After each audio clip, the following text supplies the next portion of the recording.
doing? Hey, how's it going? Cory, Butler. Yes, Cory, good to see you. Good to see you. Cory from EA Bioware is here, and welcome to TwitchCon. Thanks. You've been here all day, I assume. What do you think of the show so far? It's great so far. It's a high energy level, a lot of excitement, it's different than any other show or convention I've been to so far, and I really like what they're doing. All right, so you guys are obviously showcasing the expansion for Star Wars: The Old Republic. Tell us what specifically you're showing off.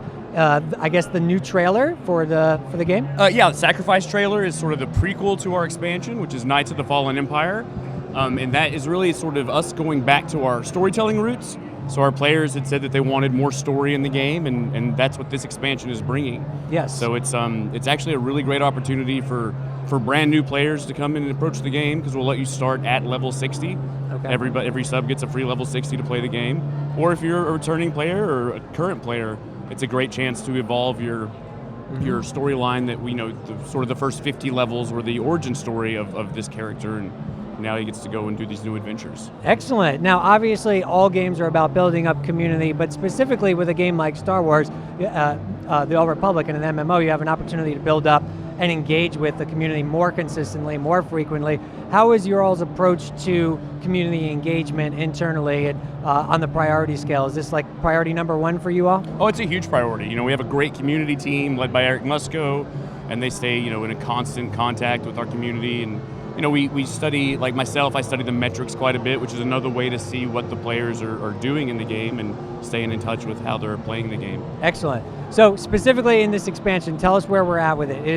The launch date is what? It's not October 27th. October 27th. Wow. So coming up soon. Very, very soon. And in terms of features, we know it's focused on the story, but what gameplay features might we expect? So we've done a kind of a revamp to how we use our companions in the game. So you'll be able to go in and select a role for all of your companions. We're going to be introducing new companions, bringing back some old beloved companions. And really the most exciting thing to this evolution of our storytelling is that we're going to do episodic releases monthly right after the holidays. So with the expansion, with Fallen Empire, you'll get the first 9 chapters of the story, and then shortly after the holiday break and the new Star Wars film, we'll start releasing a new chapter every month. Excellent.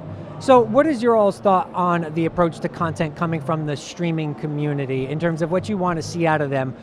How do you measure success in content that is coming via Twitch for people who follow your game? It's really, there's lots of different ways people do it. You see great things on YouTube, Twitch, streaming, people that compile their own little sort of machinima type thing. So there's really no wrong way to approach the game. Mm-hmm. It's really if they have a different viewer base than who we normally get to talk to. Right. We love the fact that they can reach out and engage those people and hopefully bring them to explore our game and get immersed in it. And this is beyond a trend at this point. Twitch and the online streaming movement. It's here to stay, for sure. It's here to stay. So how are you approaching building up community around the game, identifying particular influencers and giving them the opportunity to evangelize what it is that's great about your game, or even recognize things that might need to be addressed so that your team has the best information to move forward? Yeah, we do bring some people in from time to time or host special things, but TwitchCon is a great example. We have influencers coming over and playing all day today and all day tomorrow.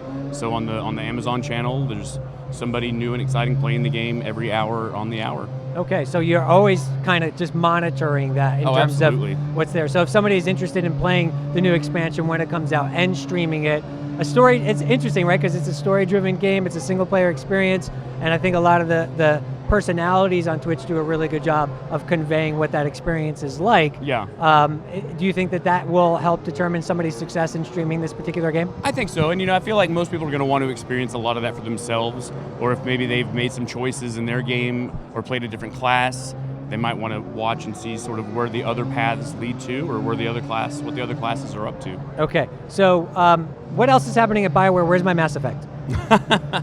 That's a great question. I know, you don't work on that. No, I'm a huge Mass Effect fan, and I cannot wait. I've seen some stuff and some stuff that you guys haven't seen yet. It all looks very amazing. Yes, well, EA and Bioware, obviously, a big audience. And do you think that the approach with the streaming boom that's happening right now changes in the coming years? Is it augmented? We saw video on demand coming to Twitch, which means that people are going to have more highly produced content they could put up as a source of entertainment for their communities. How are you positioning yourselves to think of not just about 2015 and the launch of this particular product, but moving forward, what that means for you and your community? Yeah, I wouldn't say that streaming is in its infancy. I think it's just out of that stage at this point, but it's still going to be a growing and an evolving thing. It's really just, I think the way people build games might change a little bit because of this, and we'll make games that are going to be a little more conducive to that environment. Almost like if you're going to live your life with a GoPro camera strapped to your head, how would you live your life if you if you didn't have the camera? I do actually. Do you? It's, That's very nice. A lot of people know that. So a lot more base jumping than a lot you more would base do normally. in Yes. normal life. You should watch me shop. It's really entertaining. Online shopping. Of Online course. shopping. No, but that is actually a really great point, and that's what I've been trying to figure out from developers and publishers about their approach to design, how the movement of streaming and making sure that your game isn't just playable but watchable is going to impact. What does your gut tell you? Are they going to be segmented at some point where it's just clearly defined, look, this is a less watchable experience, more meant just for the single player by yourself, or is it always going to try to be incorporated because of the potential reach? I think, I really feel like it's going to depend on the project, right? You're going to do what's right for the game and what's right for your player base. I feel like if you try to shoehorn in something that's not natural for the game, people will know it and feel it. So, I think ultimately there's going to be a balance between both. There's always going to be people that want to have that experience that's just for them and a personal experience, and there's going to be the one that's on a big, broader scale. And there are ways to approach that where, in a primarily single-player game that has a different mode, like a multiplayer or a co-op or some other mode that is much more visceral and exciting to watch. Like that's one way to sort of check that box and allow people to still do that. And that's what it kind of reminds me of a little bit, just trying to navigate this space, because when everyone got online and everyone started playing online, it seemed like games were just intentionally adding online components just so that they had a check on the back of the box. Right. And it maybe wasn't the most well thought out or well implemented. And I'm just curious to see how game design might be altered by the knowledge that, hey, if we can incorporate this type of mode or this type of feature, it's going to make the game more watchable. But ultimately, at the core, right? It's interactive entertainment, right? So you need to be interacting with it to get the most out of it. Yeah, excellent. And what did you think of Twitch's announcements here at TwitchCon regarding video on demand and I think it's all very exciting. I actually haven't had a chance to get around and hear much or do much. I've been kind of in our little area. In your little world.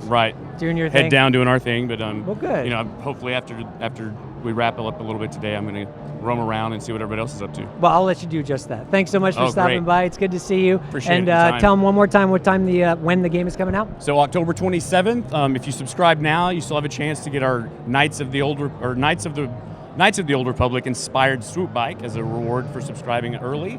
And otherwise, it's free to all subscribers. So just sub in and jump in October 27th. Awesome. Thanks so much for your time, man. Thank you. Good to see you. Take care. Bye-bye.